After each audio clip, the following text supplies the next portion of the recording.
Shop's Basement, hosted by John Quennell, Danny McDevitt, Val Heffelfinger. I'm Dickie, and it's Grim After Dark. Welcome to Grim After Dark, Warhammer 40,000's only late night talk show for some reason. My name is John, and if you want an indication of how tonight's going to go, I'm currently drinking a tangerine LaCroix. What is this week? We're going to parent-teacher interviews. Holy shit, this is getting real.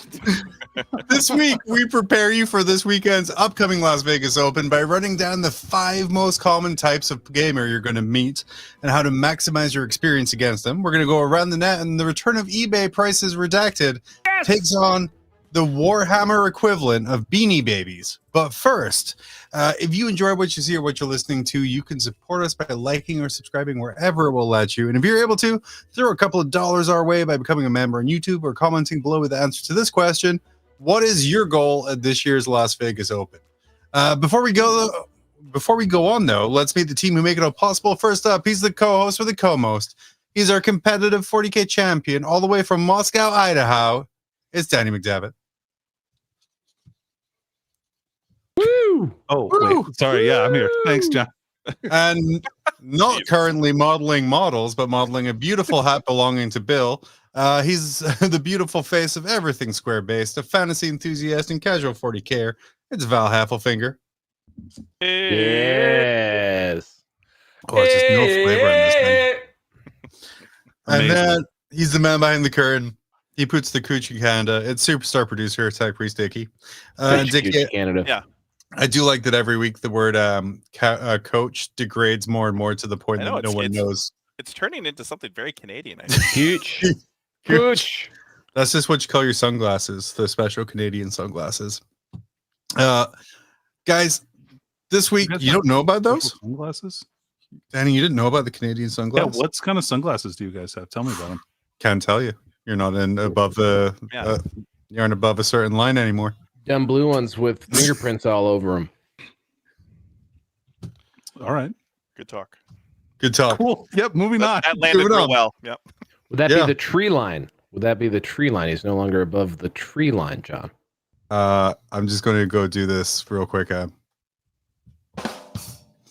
That was the only appropriate. If I know, probably a more appropriate reaction to that would be the. Oh no, it's the kill yourself one.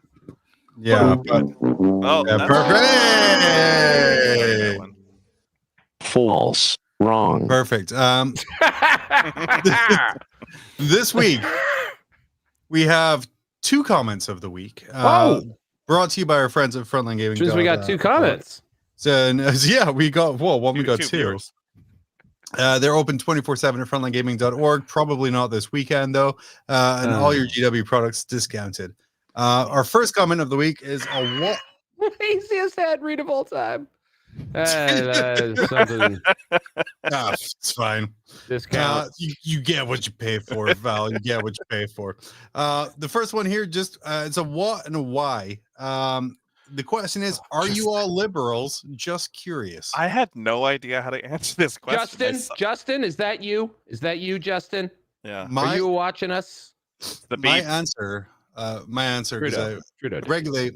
If it's old world related, 98% of the time it's going to be Danny responding. If it's not, 98% of the time it's going to be me responding. I just said, what does that even mean? Shades of Gray. Also, this is a channel about tiny plastic spaceman. Yeah. Which is about the best response I could comment. I mean, yeah. I mean, did he say is a small L liberal? All right, small L liberal. What's a big L liberal, Val? Can you tell me about that? Oh, that's a Canadian thing. So if you're a small L liberal, it means that you ascribe to liberal values. But if you're a big L liberal, the noun, you are a member or a supporter of the Liberal Party of Canada. Yeah. Yeah. So small L and big L liberal. Bum, bum, bum. I thought it was like maybe small L's like kind of said that they follow the policy, but didn't actually follow the policy and kind of live their life however they want, no moral values. And then big L were the people that really like went for it, you know. I'm like the double L liberal. I'm the limousine liberal. Oh. That's what I like to be. Sherman Sherman jumping in chat with the best response, which is just, "Sir, this is an Arby's." Fair enough. True.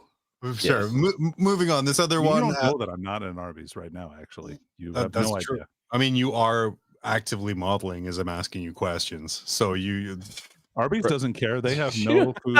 They have no food safety standards. Do You know we- how many mold lines he has to get through? Like Yeah, he's those got skeletons if are he's You know how not- many dirty. mold lines are on the average beef and cheddar sandwich? A lot. They have to There- slice the meat so the mold just stays on there. Maybe like a it's Yeah. entirely made up of recycle. That's what the recycled sprue program is actually for. The roast beef at Arby's. There's a good idea for a competition for us, Danny. We'll that? both go to a local Arby's because I don't know if they're in Canada. They are. We have Okay, some. well, Yeah. we're Not a all lot. gonna They were. I don't know if they still are. we're all going to go to a local Arby's and we're just gonna sit and hobby until we're asked to leave. And Jesus whoever lasts Christ. the longest wins some kind of prize. Counterpoint. Yeah.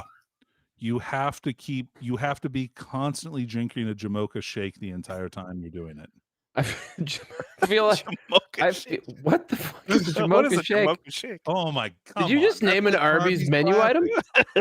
No, it's not seasonal, let me tell you that. Oh, It's Sir, on the menu all I the feel time. like Try it this out. is an excellent crossover opportunity with $1 Billion Clown Farm. 100%. All I'm yeah, gonna say, okay. Danny, sir, this is a Yeah. podcast. Please limit yeah. your conversation towards Arby's. Look, John, all I'm saying is I'm trying to eat and live my life as free as possible. And I think there's some listeners who might enjoy that, being able to do what I want, bask in the freedom that is America.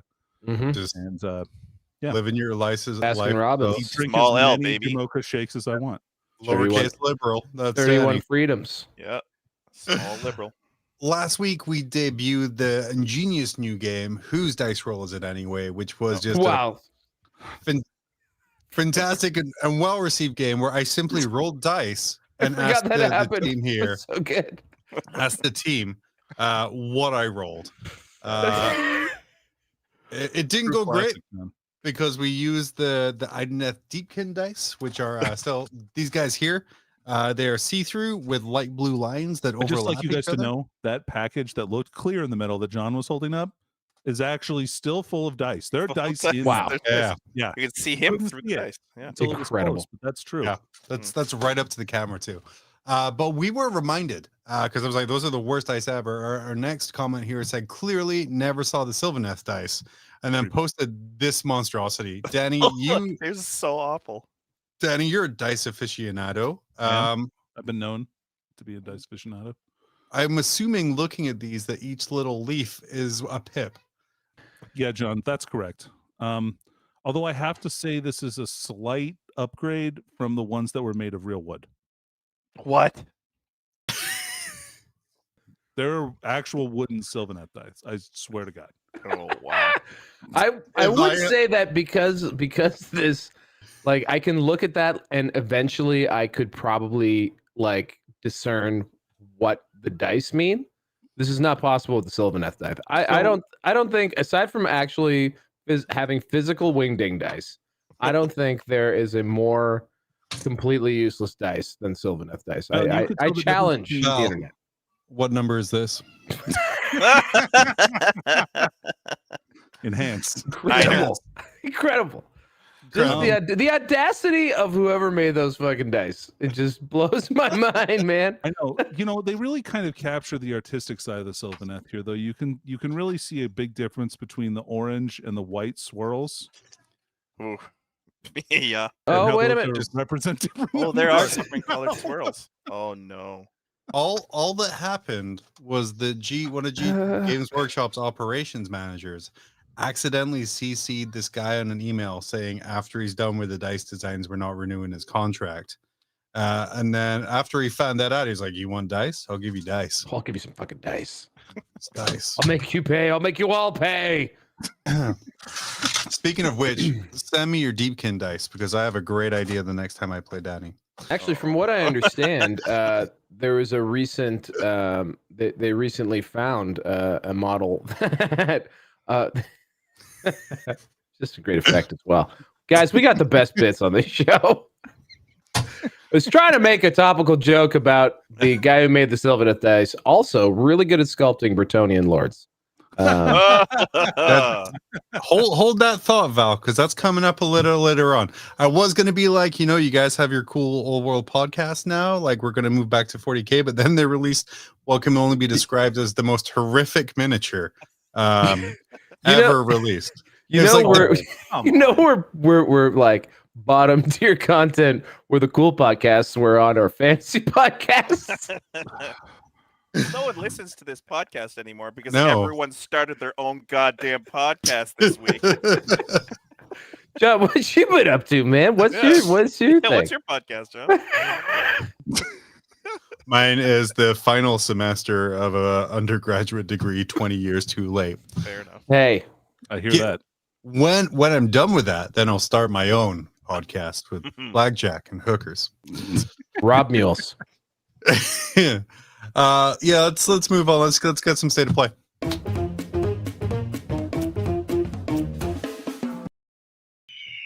Dickie, you were fast on that button this week. Like you got that? one. You got one eagle. Really? Welcome to the state of play. This is the segment where we catch up with what we've been up to in Warhammer in the last week. This week, though, we're going to break down our entire player base and then split them into 5 broad and offensive stereotypes. Beautiful. To help you understand them, and then also how to get the most out of your games, as well as dipping our toes in the old worlds. And I have air quotes here, unearthed treasures. Definitely not what Dorian Gray would look like if there wasn't a painting. Oh, you need an undergraduate degree for that joke. Good one, bud. It doesn't make any sense. That's the part that annoys me. Like, it's not that you made a Dorian Gray.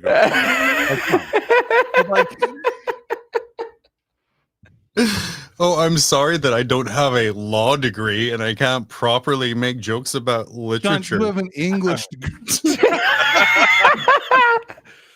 The highest of the lowbrow. Let's go. Man, fantastic. So this weekend is the upcoming, of course, annual LVO, one of the biggest tournaments in the world. It's an insane time. And it's also a super popular time for people to decide, yes, this is the only tournament I will attend this year. So for those people, I'm sorry, did I say something amusing? That's a really good joke, John. That is like just really the truth of it there. It is the truth of it. For that, yeah.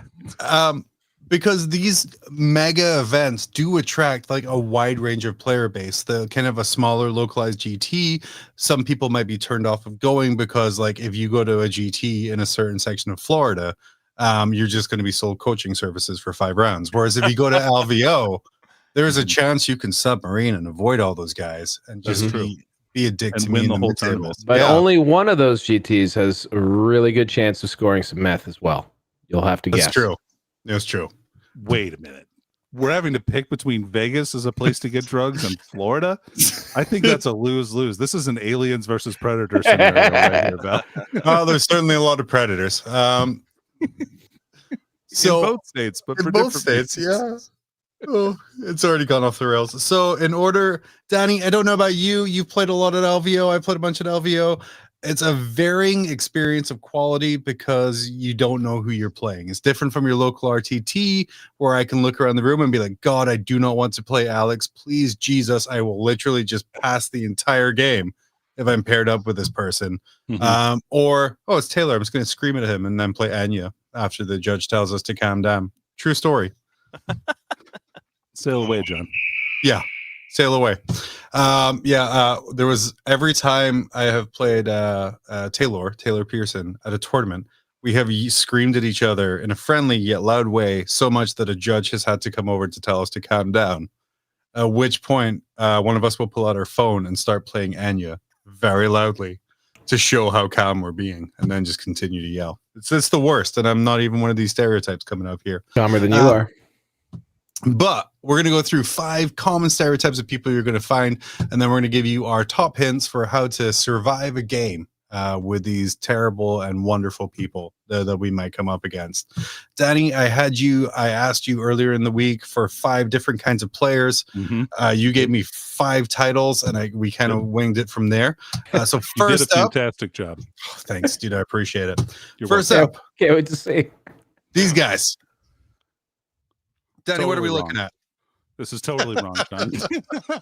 I love that picture. So legendary. John, this is for a Wack player. You can see here we have an early ETC 40K game where a gentleman has blocked off the entire back half of the table with Groot, not allowing his White Scars opponent to come on the table. Some of the traits of a Wack player, or win at all cost player, are takes the toughest list possible. Probably someone else's list. Yeah, probably. Will use any tactical advantage to win. And that means anything. That means bathroom breaks. That means withholding sustenance. That means psychological warfare. Oh. They will bend the rules occasionally, but not break them unless they think they can get away with it. They are technically correct, but a dick for doing it. Winning is more important than the shared player experience, which, yeah, that makes sense. I mean, the game is about me, not about anyone else. And then owns an airbrush and knows how to jizz 3 colors onto models quickly. Probably the defining trait. Uh-oh. What? Wow, that was quick. Well, it's nice that you put the most handsome man in 40K on there, and I do appreciate that. I did say when I was originally doing this slide, I originally did put Manny's picture up there with a little asterisk at the top, said picture not related, but like in really little text. Stick for attention. Yeah. But it came across as a little mean. So I took it off. Wow. Yeah, I like definitely the flash, flashing though. it. Yeah, the I mean, flash this- is way better. this is visual joke. important. This is obviously this is a seminal and important episode, seminal even, if you will. Does flow. And what I wanted to just clarify here is I think perhaps a nuance of win at all costs, because I think actually on the whole, this is an accurate description of how people view it. But I would say that win at all costs, in my mind, a true Wack player is someone willing to cheat. Huh. Because I that would say- would be all costs, including one's personal integrity and credibility. Yeah. That is truly a cost, and we have shed many a tear for the players we've lost along the way behind ruins and through Down water toilets. cups, down toilets. But so do you guys? Because I think a Wack player to me, I don't know if I've not reviewed the notes, but like would you guys say that a Wack player would be an order of magnitude above what I like to call a try-hard? Like a person who is, bringing the toughest as possible, probably someone else's list, finds every edge. There's a lot Maybe of angle shoots a bit. There's a lot of carryover between your Wack and Tryhard isn't on this list. But for me, the difference Tryhard is solidly a 2-3 GT player, so they'll win 2 games and they'll lose 3. So and those last 2 rounds when they are Grinding. 3-0 down for the weekend, they are literally the worst person to play against because they went there. Guys, we just found the Val Heffelfinger category. Their name is like Todd Smith. They've played Necrons for a week and a half, and they're going to win LVO, Just and they fucking can't sweating understand it out. why they're being just like killed the entire time. The old Terry Tryhard, John. We all know about that Terry Tryhard. guy. So Danny, what is the mentality of a Wack player going into a game? Like, what are they looking to get out of it? Not saying you are one, just saying you have the psychological knowledge of the player base. Yeah, John, the first thing that they're going to want to check is how often their opponent either leaves the table or their eyes leave the table so that they can make the most advantage of any slight nudges or fast picked up dice that they can possibly manage. So they're looking at mannerisms, they're watching body language. If this person seems competent, maybe they'll try and play on the up and up for a few turns just to kind of give them a false sense of security and then slam in there with that with that try hard, win at all cost attitude and kind of like really take the victory home by withholding information and making sure that their opponent doesn't know what they're actually doing. And then when it's confusing, using the most advantageous interpretation of what could possibly be happening to their benefit. I think that was an excellent description. And I was just a withering barrage of redundant questions, I think is also really, really a key element in that. Just an exhausting Can you show me that cross-examination of how far the does that most move? basic Can I see information? that? Come on, man. My favorite example of like a Wack player playing is, oh well, I said at the start of the turn that my intent was to be on the objective. You're just like, well, that's cool, but the objective is 7 inches away, and you rolled a 6. So Yeah. But yeah, weaponizing playing with intent as well. Danny, you roll up to your first game at LVO. You're fresh-faced, you're happy. You didn't bank all of your time, practice energy, and money and buying 30 immortals for your Necron army. You have a good list. I already had 30, yeah, so I'm good. How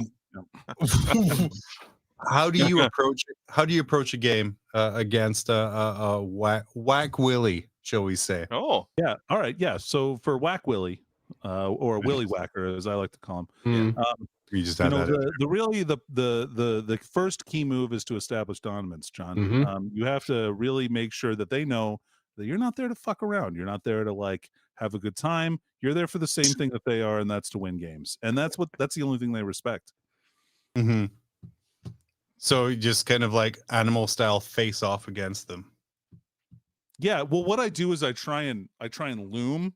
Like I make my body really big so that they're intimidated by my presence. Yeah, you're pretty big. What do you mean try? You're like 8 foot tall. What the hell? You're like a Sam Squatch, like looming over you, like Jesus. I think looming is actually how one might describe Danny.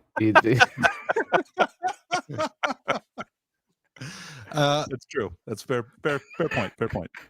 Dickie, as Canada's number 3 couch for the WTC team. Number 1? Yeah, go ahead. No, number 3 couch, number 1 coach. You got to listen to the words I'm saying. I assume, yeah. Okay, go ahead. What is your guys' experience of win at all cost players? Are those kind of players promoted in a competitive team environment, or is that something you guys aren't super interested in? No, for Canada, there's like a player agreement, and generally, if players are caught nudging models, as Danny said, or being douchebags, they're generally not allowed on the team.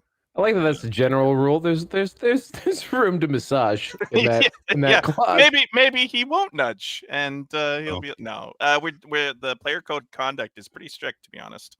So we do not want that. Canada has a wide and long history of getting sportsmanship awards, and we want to kind of keep that relatively in positive effect. So yeah, they're chode style with their sportsmanship, a real wide berth of sportsmanship awards, but lots of draws.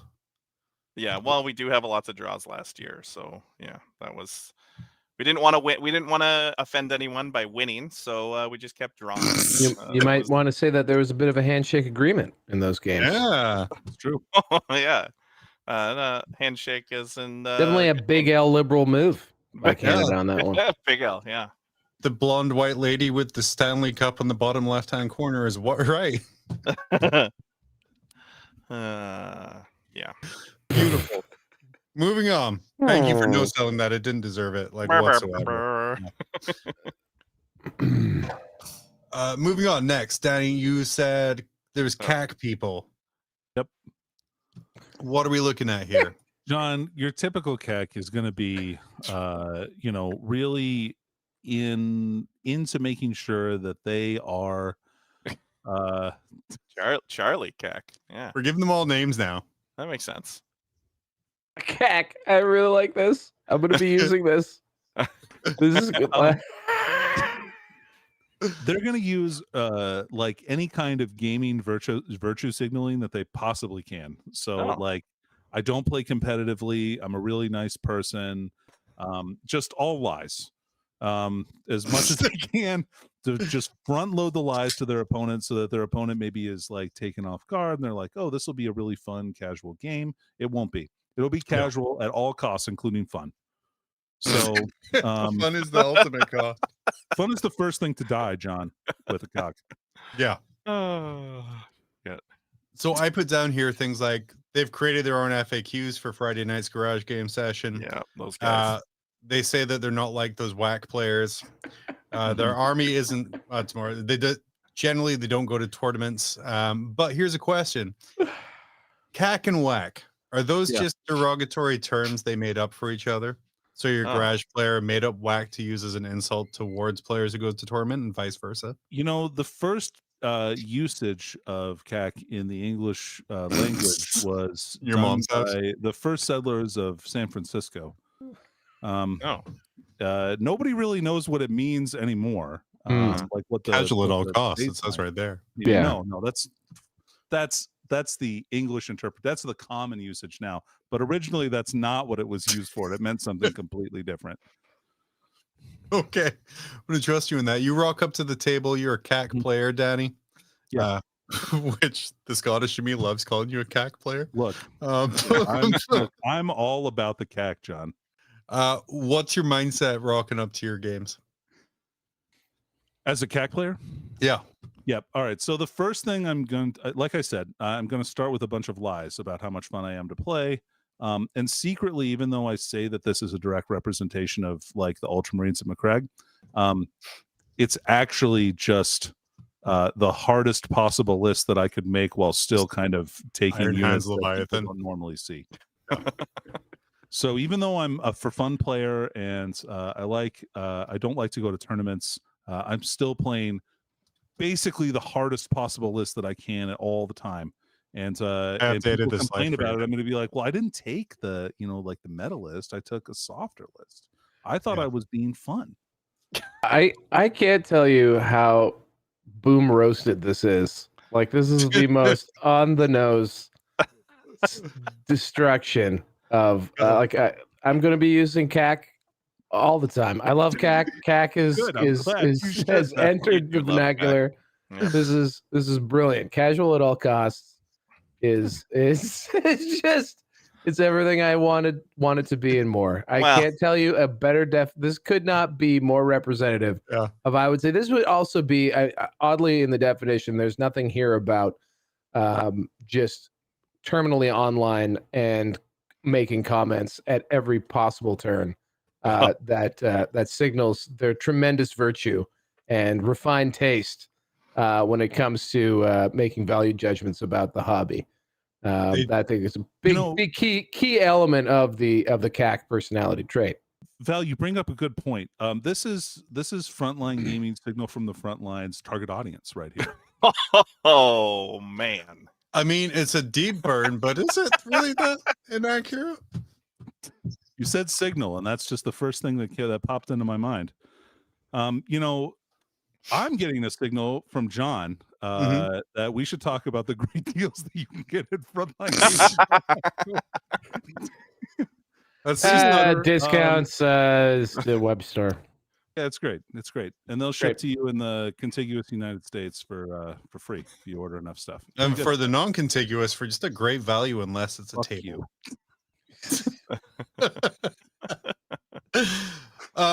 Danny, you roll up, you meet this person. You're round 2 now. You're 0-1 because the first person nudged their models out of the way. Now you're coming up against Charlie Casual at all costs, aka John Miller, is added up there, and he does the signs. He says, he doesn't try. How do you approach this game so you have fun? Have you ever just powered through something, even though you don't want to, and you just want to kind of like finish? 2.5 years and counting, bud. Yeah, Grim after I know. day. All right. Yep. So you know exactly what I'm talking about. This is what I'm doing in this game. I just want it to be over. It's like at least the whack guy is honest about what he is, kind of. This guy is not. Is the difference between CAC and whack just the ability to be honest with yourself? No, John, it's actually just one letter. Thanks. So dry. God, I got a LaCroix. That joke was so dry. Yeah, please. Alex B coming in chat saying shotgun 3 beers, which I think is honestly, unless you're a recovering alcoholic, a really good hint because it will be painful. If you are in the mid tables in LVO, you will play this person. I would say 2 times, maybe 3. I'll be honest. I'd recommend the 11 Loco, John. I think that's probably one of the best ways to get through that game. And not through the day, but definitely No, but the through that 11 game. Loco. You're going to be hungover the next game. Yeah, true. Next up, round 3 happens. We're 0-2 because you got so tilted, Charlie Cack. You were like, I don't care. Just let's get this game over with. And you come up with what you described as the Fluff Master. I can't believe you got a picture of a guy actually pushing up his glasses. Like, it's perfect. The Fluff Masters are known. Frankie Fluff Masters are known for their deep knowledge of the lore. Great. Would rather lose to add motivation to their army than actually win a game at times. So just kind of going in there all out. Devours 40k fiction, has read every book, even Nemesis, and looks down on you for using Imperial Fist rules with your blue and gold Marines. They'll also debate lore with you far past the point that an ordinary person actually cares. Danny, tell us about games against Frankie Fluffmaster. You know, Frankie Fluffmaster is actually probably a pretty fun game. Like, we don't care about really what the rules are. We're just rolling dice. We're pushing models across the table. I'm probably going to win. So I'm having a great time. Counterpoint, you will win. But some of my worst games have been against Frankie Fluffmaster. Really? Did you say something that was incorrect to the fluff? Because I will just agree with anything they say about the background just for lubrication. Yeah, I mean, I think that's the problem. Whereas, like, I said something, I'll go, oh, that's not accurate. Or you can't do that. So you might have thought you were playing Fluff Master, but that sounds like you came across a cack. Oh no, because this was my LVO experience where every time his Jukari person made a reroll, he said, "Thank you, mistress," under his breath. And yeah, like he was trying to hide it from the world. Like he was embarrassed of it. Like he knew how much of a But it's like, you have a lucky sports shirt you wear when your team plays. Being creepily perverse was how he managed to lose games of 40k. So he could not actually lose that at all. The famous discomfort strategy. Yeah, it's true. Danny, what's this person going to LVO to do? Like, what are they rocking up to the table? What's their goals? John, I feel like the Fluff Master is there to show, with their knowledge of the rules, how superior they are to any of the other players that with their superior knowledge of the background. They just want to be there to show people how smart they are and how much they love the game. Also, it's very painful when playing a game to be told about the lore history of units in your army. Again, this is why I added the point at the bottom, far past the point an ordinary person cares. When they're like, well, in the fluff, like immortals wouldn't move that way because of this and this. I'm like, I don't fucking care, dude. I just want to grab this guy too. They'd be like, your Dorn is modeled with the wrong shoes. Famous Converse, man. I would say that this is also this is what a CAC player envisions themselves as. Right. I'd say Frankie Fluffmaster is a very, very, very small minority. Yes. Of total players.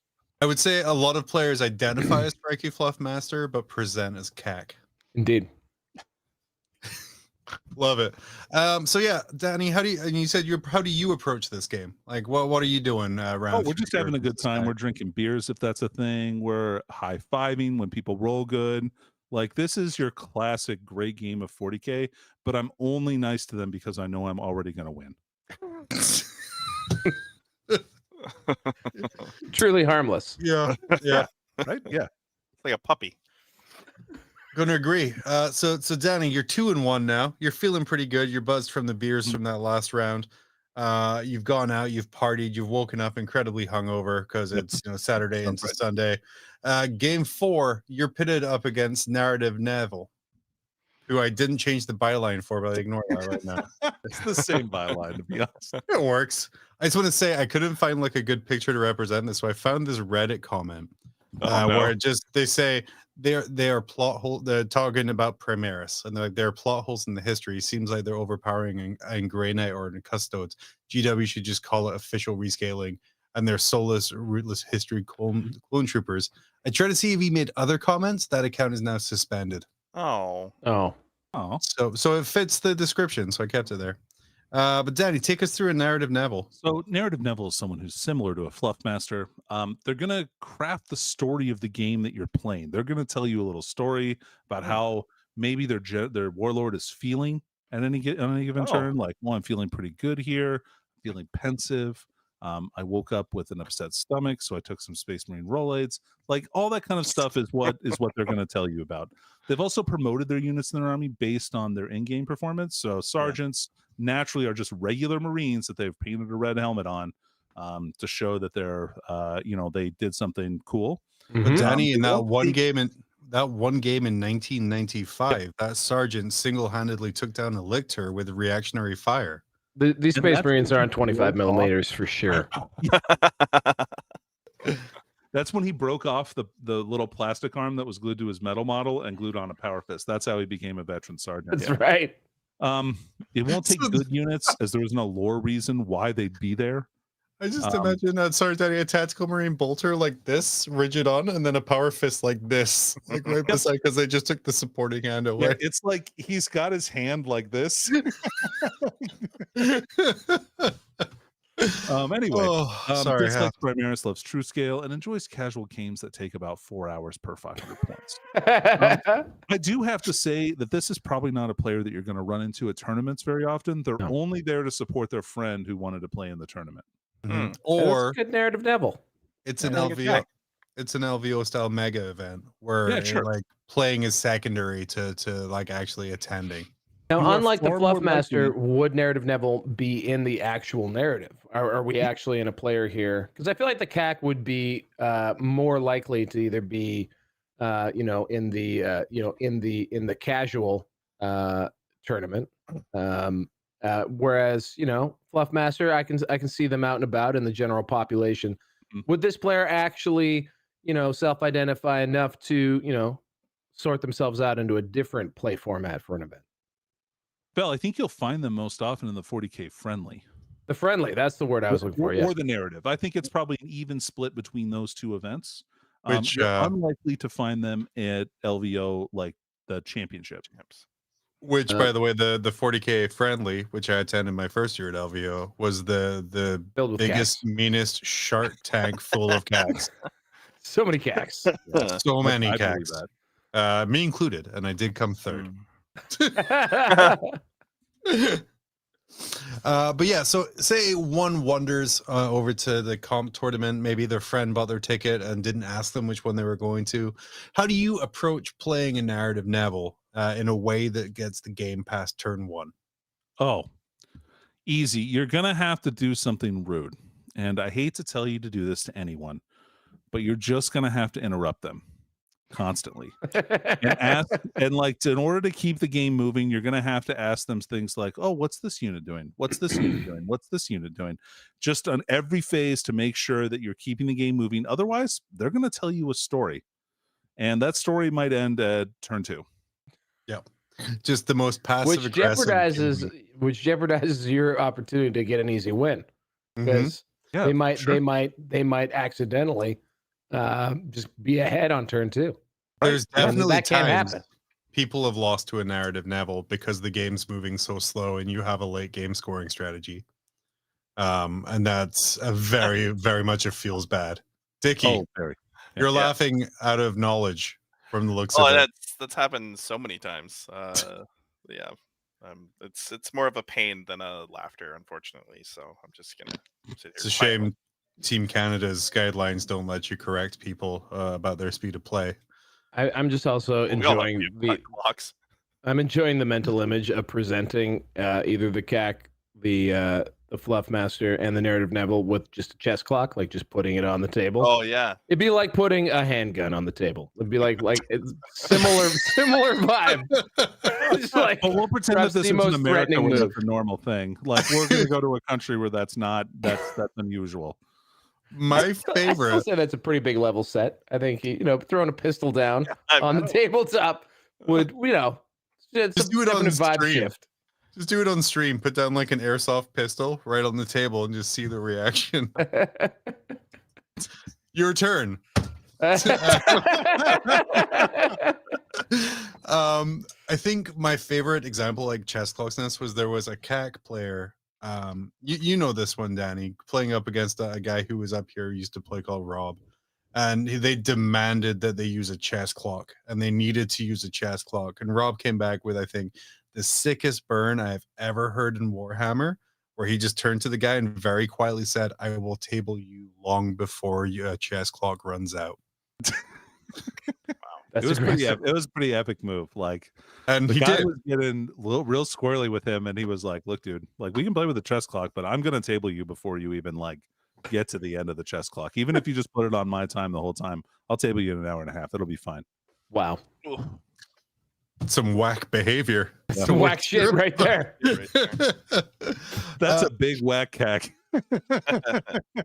So, Danny, you're coming to the end of your GT. You're now 3-1 because the game with narrative Neville didn't get past round 2, and you foolishly played end of round 5 objectives. You were really banking on that gambit.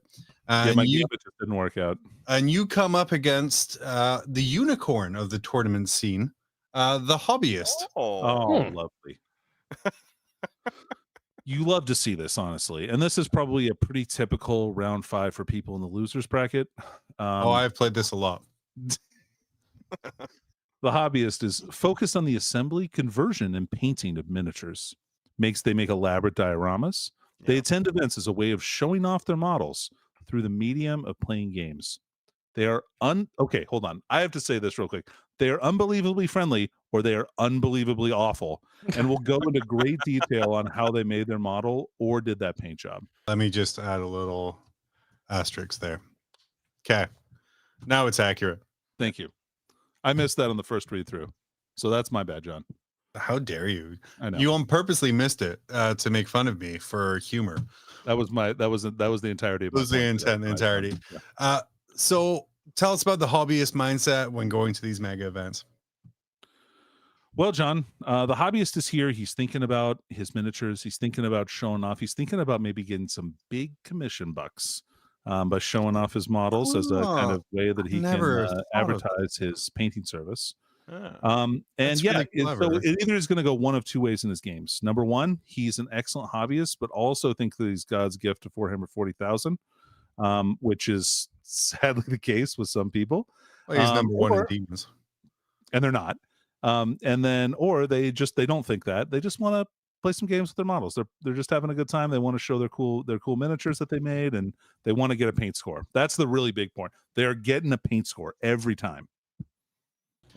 Well, I never thought of it as like a business trip to drum up like future commissions. That's really smart of just playing like 6 games and like being exposed to thousands of people. Mm-hmm. That's really cool, man. Whew. Danny, approaching in the game with the hobbyist, how do you have the most fun out of that experience? I compliment their models, John, even if I think they look stupid. Nailed it. Oh man. Man, so you compliment their models, make them feel all pretty, take your win and leave, right? Yep. Because I feel with this game, they don't really care about the outcome. They're not moving slowly because it's not like for a lack of trying. They just don't care. They don't care. Unless they really care. And then you've got some horrible CAC like hobbyist monster.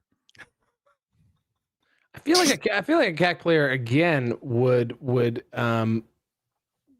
talk about all of their amazing hobby and even if really just have very mediocre bullshit on the table. So the hobbyist, however, would actually have like I'm not sure if you're familiar with David Koska.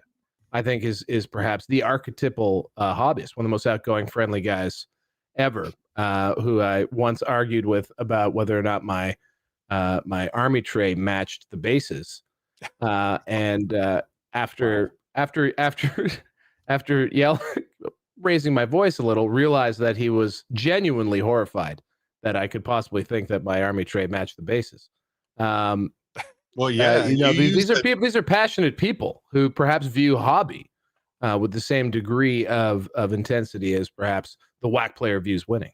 You use teal for the bases, aquamarine for the mat. I don't understand it, and you should feel bad. The turquoise really offsets that, makes it look like crap. Well, I think the crux of that argument was that they meant the same. The mat is the same as the base is, not match, as in this blue shirt matches my blue jeans. You know, That's why you're cat. Right. Anyway, yes, I think the hobbyist is an excellent subgenre category. I definitely a particular player, and also often highly rewarded. I mean, hobby prize support, even after the sportsmanship stuff has gone away. Hobby prize support still heavy out there. These people are out there to contend, to take home hardware, and daggone it, they're going to do it. Yeah, guys. Starting with Dickie, who is being conspicuously quiet up in the corner. Rank yourself. What are you out of those 5 broad stereotypes? Where do you lie? May I pause for a second? Because I think there was an incredibly important archetype that we have missed. Okay. Oh, what's that? Wasted Willie. They just super fucking hammered, so drunk they don't know what the hell they're doing or where they are. Occasionally, multiple GT winning talent in the Wasted Willie. Dude, Brad Well, we already have a Oh, we already have a Wasted Walter. No, we have Wack Willie. Yeah. Wait, here, Can't use Willie. Here, I got it. Next Wasted slide. Waldo. What? Wasted Waldo. I think perhaps one of the worst subgenres of large GT player, in my opinion, because they don't really fall into any of these categories. In fact, one wonders how they arrived at the event in the first place. You're not wrong. Hopefully, it was a designated driver, Val. Hopefully, it was a GT. That's right. Tell me when it's ready, there, John. Oh, it's ready. You can go.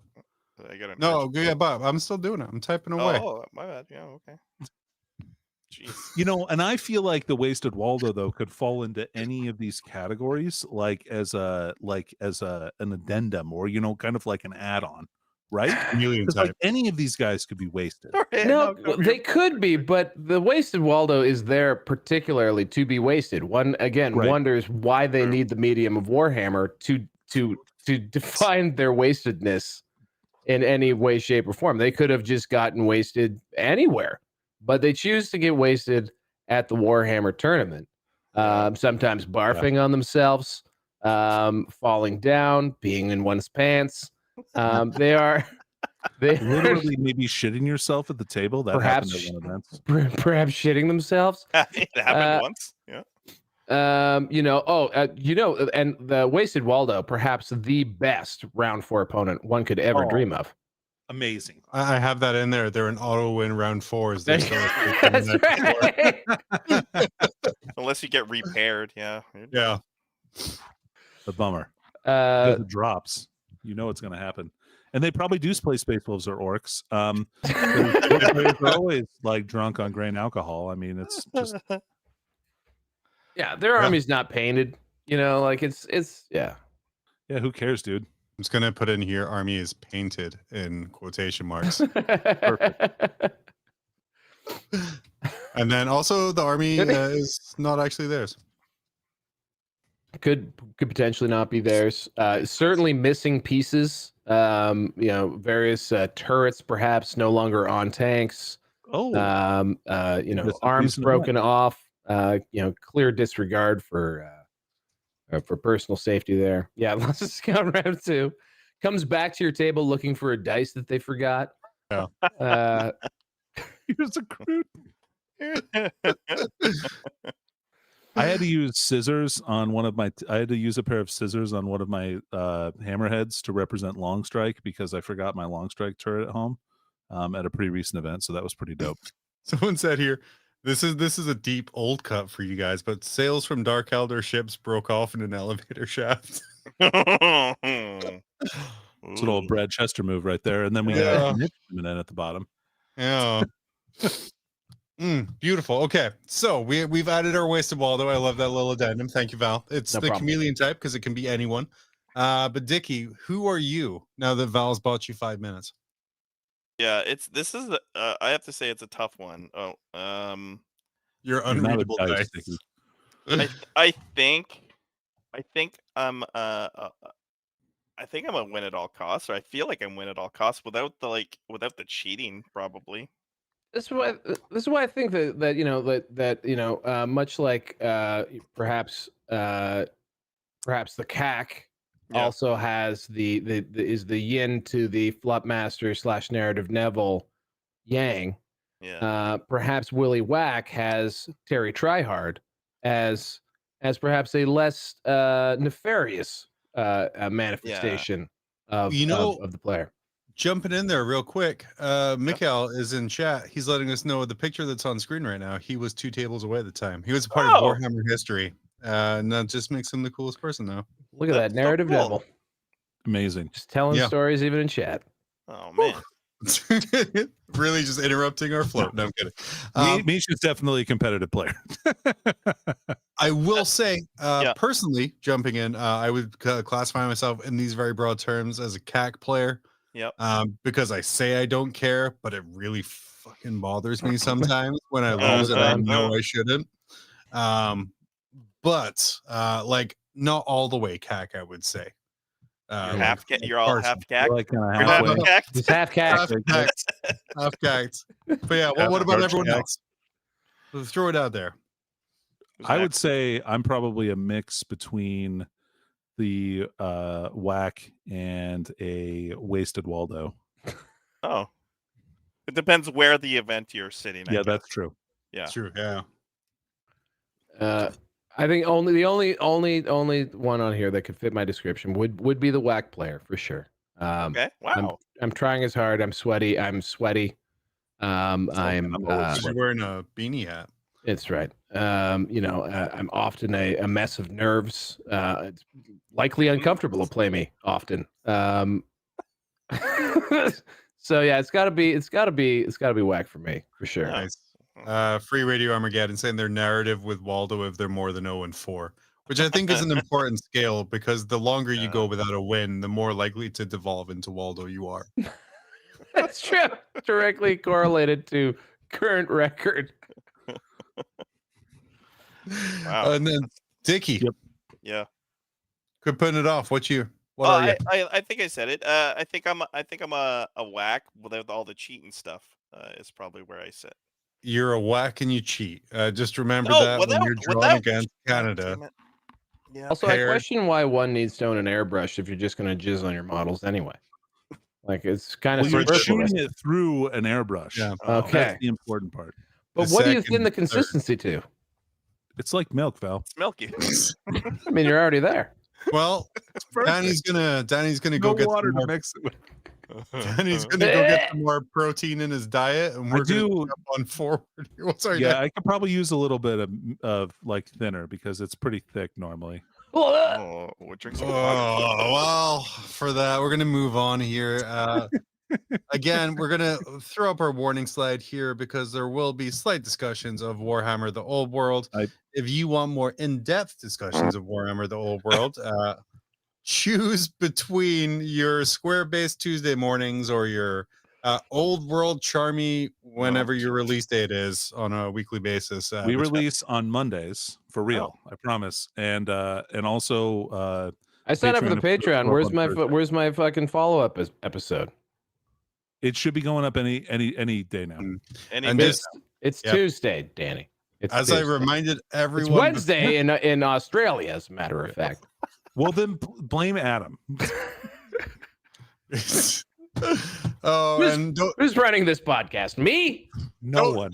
Don't worry, guys. Wild free for all. This is why Old World content will be banned after this week because they just can't control themselves.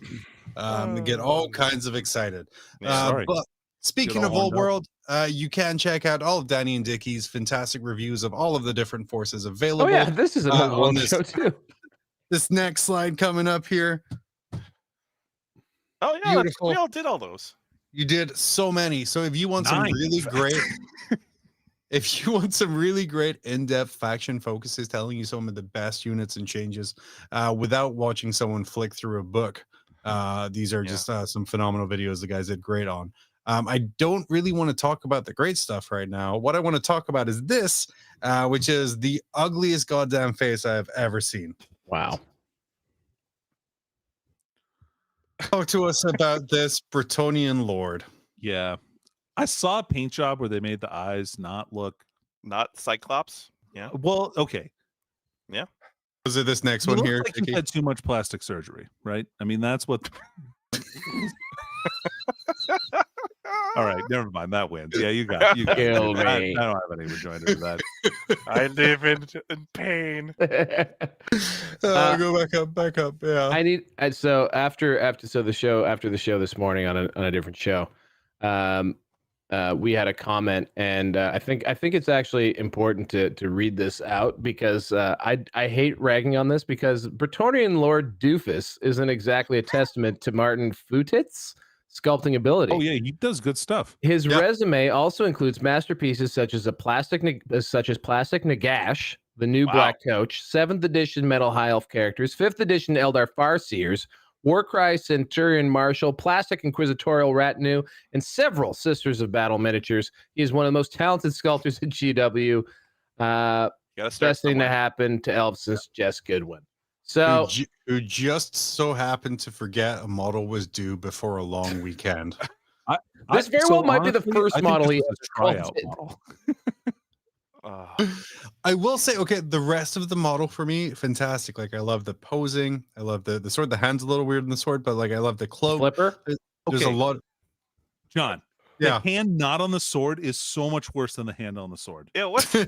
It Is looks it though? like it's the wrong Yeah, hand. It looks They're all like the fingers are all the same length as well. Now that you mentioned it. That's why Bretonnian ladies are so barefooted. Oh, But man. yeah, I like a lot of the model. It's just the head is so Breathtaking. awful. It's breathtaking. It's Like it's this, terrible. like yeah. Just oh man. the fact, and it's even just like the eyes. Yeah. I think. it's the eyes are awful.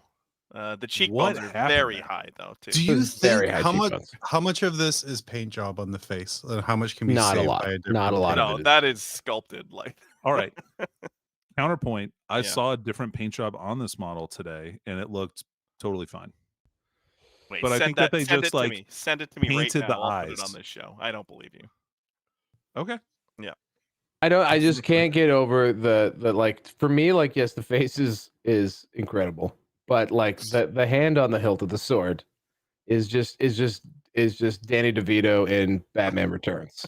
to me. And I can't it's just I can't stop staring at it. Like a lot of the face, but that flipper hand is just unbelievable. But hands and faces, guys, they're hard. They're hard. It's a classically difficult thing to nail when you're in the visual or three-dimensional arts.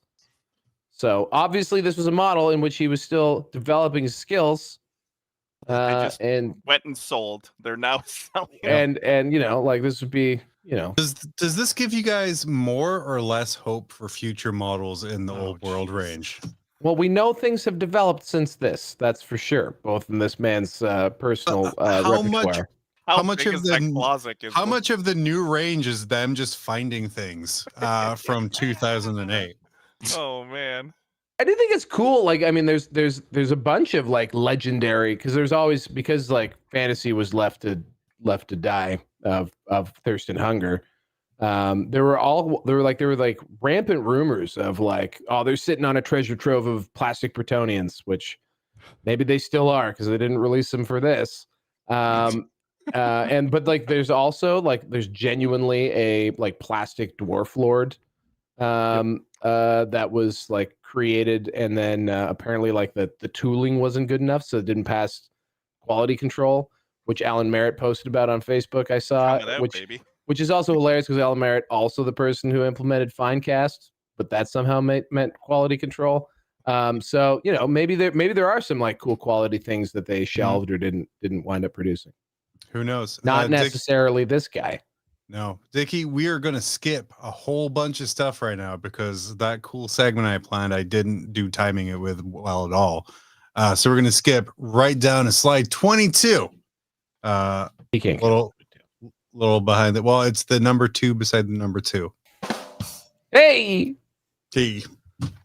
1, 2, 2, And now we're just going to go straight to our 3. game. 4. Yeah. Woo! Spike those levels. I love that shit. Okay. God Yeah.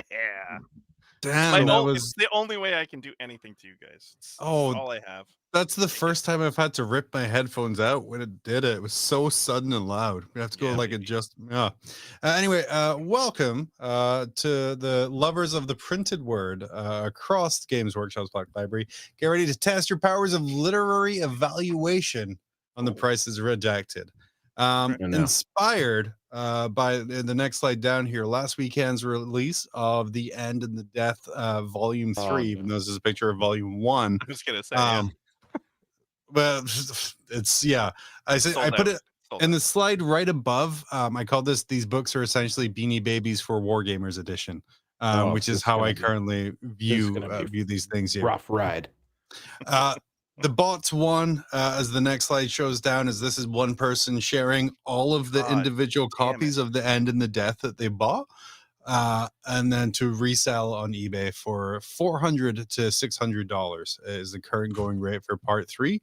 For people who don't realize that, I think they're going to just publish it as a regular book anyway. I don't quite know. So you missed the point of limited edition, John. That's why I called it the Beanie Babies of Wargaming, Val. Nice. Got him. So what I have done is I've scoured eBay for limited edition copies that are on sale on eBay. Now, End in the Death is not on here because that's a very simple, easy one. But to represent the scalper buying these things and how scummy they are, I did cover the price with the most horrific person I could think of. So as we go, by the way, our first contestant hailing from Moscow, Idaho is Danny, and then from the frozen, forgotten wasteland of Toronto, Canada, isolated and nuclear winter of the North. No one but his family for company. Must keep it safe from the world. Oh, God!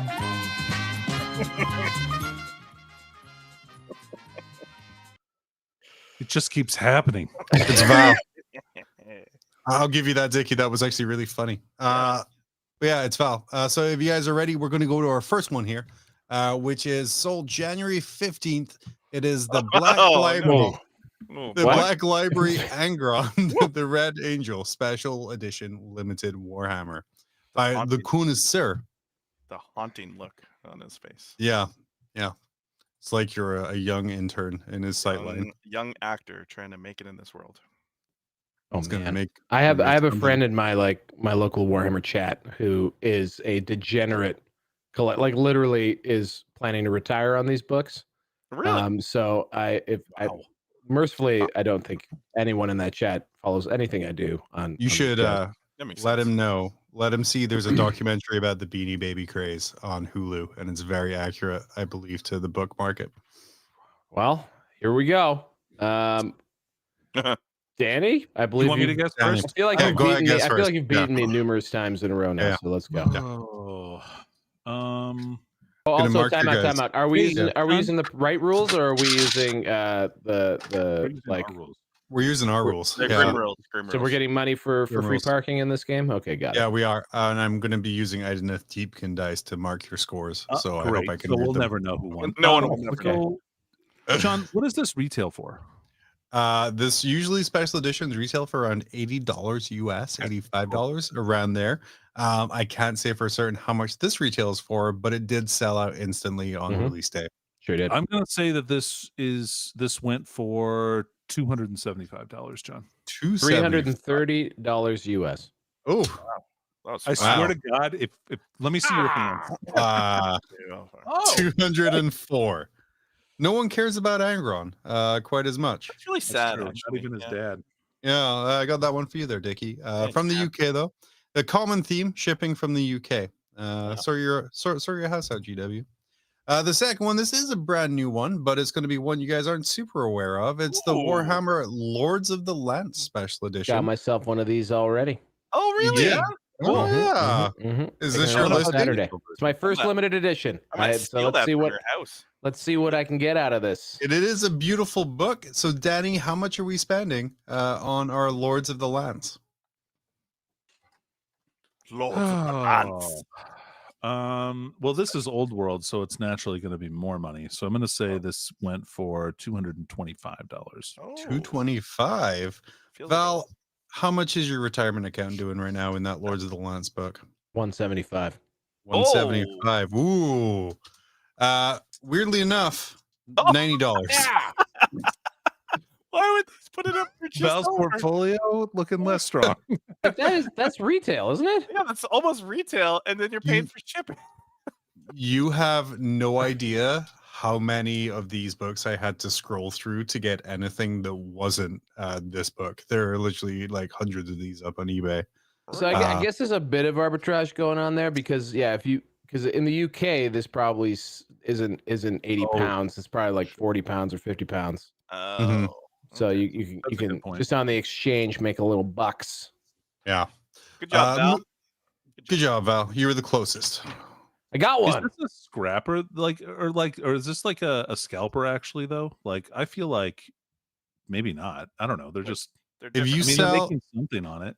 if you sell a limited edition book on eBay, you're scum, especially because it says confirmed pre-order. When they use the title confirmed pre-order, it means they don't have it yet.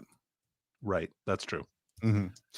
Moving on here, this one was sold in January. It is Ravener Return, Book 2, the limited edition Warhammer 40k Black Library special new. Val, how much is Ravener Book 2? This is an Abinet. I'm going cool 225. Whoa. 225. Holy shnikes.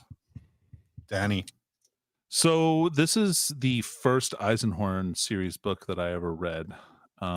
Weirdly, I started in the second Ravener book. What? Who does that? It was what was available to me at the time. Were you Anyway, just like so- reading the first one? You're like, damn it, they spoiled that. no. Well, like I read the first one. I'm like, oh.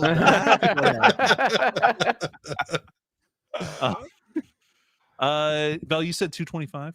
Yeah, I went 2.25. All right. I am thinking it's going to be No, I'm going to say 150. Yeah. You would say that. But 249. Oh, I was going to say 250. I was going to say 250. God damn it. oh no. Ravener, a Good one, very Val. popular one. Danny, you have to listen to your nostalgia and kind of what's important in Your life. nostalgia 'cause- would've sold Yeah, I that, should have man. gone with my gut, which is substantially larger than my brain. So Yeah. We're all there, buddy. Next up, we have Swords of Calth limited special edition book, Graham McNeil, Warhammer 40,000, 2021. I don't think Graham McNeil is a part of this auction. I don't think he was bought as a part of this lot, regardless of what it says. Oh. But how much did someone pay for Sword of Calth limited edition? It's a chaos book. Yeah, that's good. 149. 149. 149. John, I'm going to put how much this is actually worth. $3.99. Oh no. $3.99. $0. That's how much $0. this is worth. $0. He's committing to the joke. Oh, he's 2680. And I won with the joke. Nailed it. You won with a joke. Nailed answer. it. wow. 2680. I think this I put this one in to show how much of a Beanie Baby-esque situation all of these people are in. It's That was a bad book there, Danny. Is that what you're saying? No, I just don't. I mean, yeah, this is going to be a bad book. I almost Okay, fair guarantee enough. it. All right. Next up and last off, you guys are in 2 each, by the way.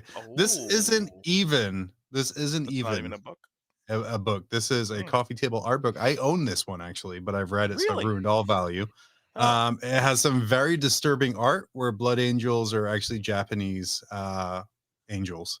Huh. Yeah, it's very, there's a lot of cool art in there, but I love all of these kind of style art books. It was sold January 3rd. It looks like it's new in shrink, but gentlemen, how much did it cost? Starting with you, Danny.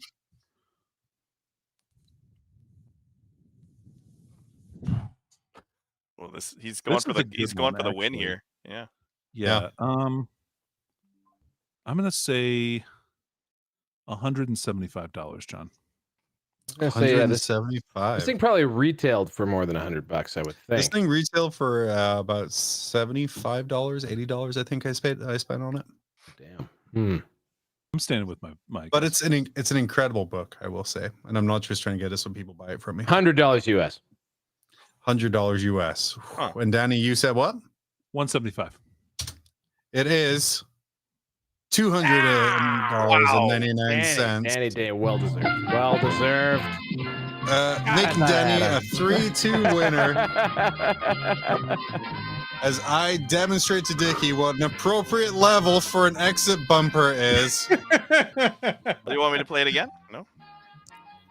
Just the best. That is just still some of the most thrilling That's a great content that you can get. Yeah, It's good game. Warhammer adjacent. Woo. Good game.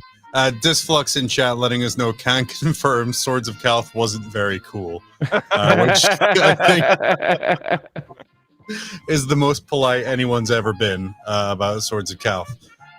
Guys, we ran really long today, but that's okay. There was no around the net. We didn't get the chance to talk about all of the Necron slides I pulled up. My God. John, can we talk about them after LVO? I think that's going to be even better. Oh, it is going to be because of all the butt hurt from the Necron players. Guys, if there's an easily exploitable loop in your army that's released a month before LVO, it will be FAQ'd before LVO. It's not okay. It's never mind. Wait, hold we're on not going to get into how much of a FAQ happen bullshit last change week? this was. Yes, the day before. And it's live for LVO. It was on cutoff. Harsh. Day before cutoff day. That's okay. It's Cutoff was 2 weeks before LVO. Yep. Dang. Something like that.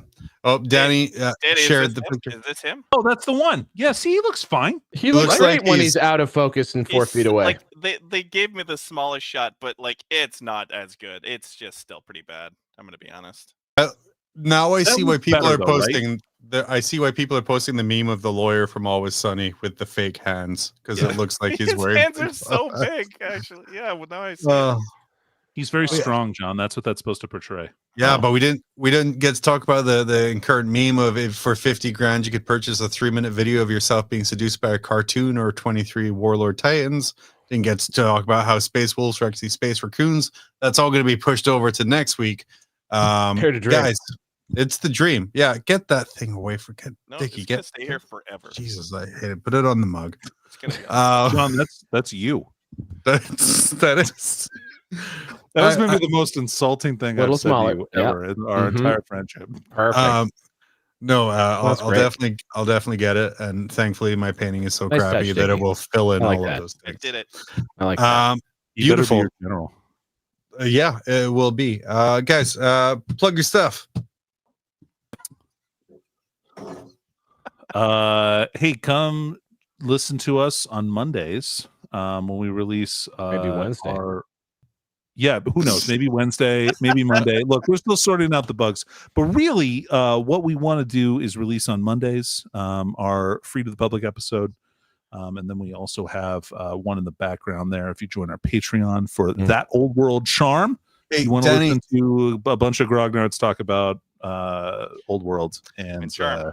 Danny, yeah, do you it'd be remember charming. in Mob Rules where we made an entire segment making fun of putting half of an episode behind a paywall? Yeah, but now he's Sure getting do. that. Now he's getting that. Yeah, you're like- money. But now I'm a beneficiary of Now it, so I don't now care. I'm getting that money. Hey, look, like, you do what you can, guys. And Adam's a hungry young man. He's got to eat. So Those cross-continental flights don't pay for Feed- themselves. yeah, feed Adam. Beat Adam. Beautiful. Yeah. So Mondays for that old world charm, which was a fantastic listen. Definitely give it a try. Oh, thanks. No, yeah, I listened to it during work today because my work is a joke now. It's fantastic. Val. Yeah. Oh, my old thing? Yeah, just go to YouTube and Oh, just look up Warhammer The Old World and we'll be at the top. Oh wow.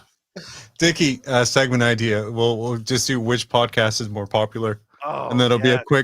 be a quick throwaway every. No, episode. I just cursed my show. I just cursed my show to forever be failed. We do a fun show called Square Based. We've been doing it for about a year. We welcome all comers because we're cack about it. It's been a year. It's crazy that it's been a year. And yeah, Square Based with Rob Symes, the Honest Wargamer. We have our own channel on YouTube. You can find it anywhere podcasts are downloaded as well for the audio version. we released an episode today that I hope is factually accurate. I'll have to listen to Old World Charm to find out whether or not I was right about any of the things. We'll be doing a critique on Val's episode. Yeah. Although I was on fire correcting you guys to no one in particular while I was listening to the first episode. Really? Yes.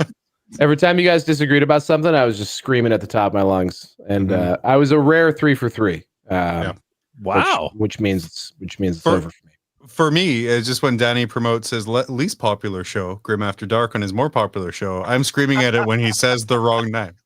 Yeah, he said the wrong day. That was so. Yeah. Old World's the best. Whoops. I looked at our old day. My bad. Got him.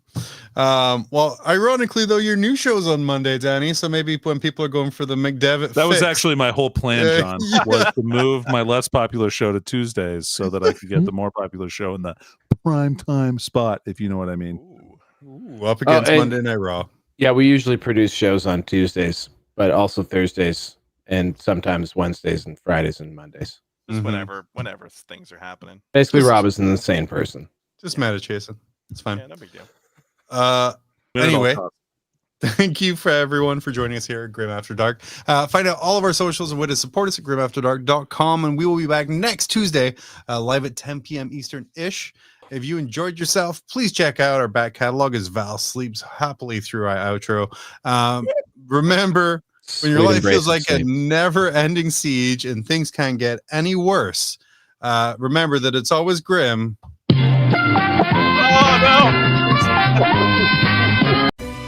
It's time to step into the grim darkness with nerds gather talking Warhammer madness. Grim After Dark, the podcast with the hosts John, Danny, and Val, but they're not the most. Claiming to be experts, but it's all a facade. Talking about battles and dice rolls, they're all odd. Trying to sound cool with their Warhammer talk, but I'm here to expose. It's all just squawk. Nerds, everywhere I see talking Warhammer this, like it's a decree. But let me tell you, homie, it is all just a game. In the real world, homie, we are not the same. So put down the dice, step out of the dark. It's time to live life, nerd, make your own mark.